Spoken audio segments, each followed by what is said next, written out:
ఆరోగ్యానికి ఆరోగ్యం, రుచికి రుచి ఉండేలాగా పాలకూర టమాటా తయారీ విధానం ఈరోజు చూపించబోతున్నాను. అలాగే నా ఛానల్ ఎవరైనా సబ్స్క్రైబ్ చేసుకోకపోతే సబ్స్క్రైబ్ చేసుకోండి. ముందుగా తయారీ విధానం చూసేద్దాం. స్టవ్ వెలిగించి స్టవ్ మీద పాన్ పెట్టుకొని 2 టేబుల్ స్పూన్స్ ఆయిల్ యాడ్ చేసుకోవాలి. ఆయిల్ హీట్ అయిన తర్వాత ఒక 2 పచ్చిమిరపకాయలు నిలువుగా చీలి యాడ్ చేసుకోవాలి. దాంట్లోనే ఒక పెద్ద ఉల్లిపాయ సన్నగా కట్ చేసి యాడ్ చేసుకోవాలి.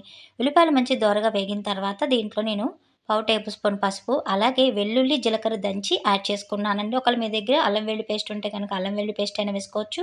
ఇలా వెల్లుల్లిపాయ, జీలకర్ర యాడ్ చేయడం వల్ల మంచి రుచి వస్తుంది. అలాగే ఇప్పుడు వింటర్ సీజన్ కాబట్టి వెల్లుల్లిపాయలు హెల్త్‌కి చాలా మంచివండి. అందుకని ఈ విధంగా వెల్లుల్లి, జీలకర్ర వేసుకున్నాను. అలాగే ఒక 2 కట్టల పాలకూరని సన్నగా కట్ చేసేసి శుభ్రంగా కడిగి వాటర్ అంతా పోయిన తర్వాత ఇప్పుడు దీంట్లో నేను వేసుకొని కలిపేసి మూత పెట్టి ఒక 2 నిమిషాలు సిమ్‌లో పెట్టేయండి. చూడండి అంతా పాలకూర కలపడానికే ఇందాకల రాలేదు కదా! చూడండి దగ్గర మూత పెట్టేయడంతో మొత్తం వాటర్ అంతా వచ్చేసి దగ్గరకొచ్చేస్తుందనమాట కర్రీ.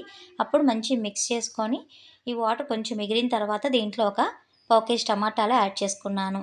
టమాటాలు మంచిగా ఉడికిపోవాలంటే కొంచెం సాల్ట్ ఏసేసి మూత పెడితే మనం ఎక్కువ టైం టమాటా ఉడికే కంటే ఇలా మూత పెట్టేస్తే 2 నిమిషాలు ఎంత పచ్చి టమాటా అయినా కూడా స్మాష్ అయిపోతుందండి. ఒకసారి మీకు చూపిస్తాను చూడండి. 2 మినిట్స్ తర్వాత మంచిగా మనకి పాలకూరలో టమాటా అంతా మంచిగా కలుస్తుంది. చాలామంది పాలకూర టమాటా తింటే కిడ్నీలో స్టోన్స్ వస్తాయని అంటారు. కానీ మనం రెగ్యులర్‌గా తింటే ఎక్కడోనండి అది రియల్ అయితే కాదు నాకు తెలిసి. కాకపోతే మనం వారంలో ఒకసారైనా లేకపోతే నెలలో ఒకసారైనా వండుకొని చూడండి. పాలకూర మాత్రం హెల్త్‌కి చాలా మంచిదండి. చూడండి ఇప్పుడు టమాటా కొంచెం ఉడికిన తర్వాత కారం కూడా వేసేసాను. పాలకూరలు కానీ ఏ ఆకుకూర వండినా కూడా సాల్ట్ చూసుకొని వేసుకోవాలి.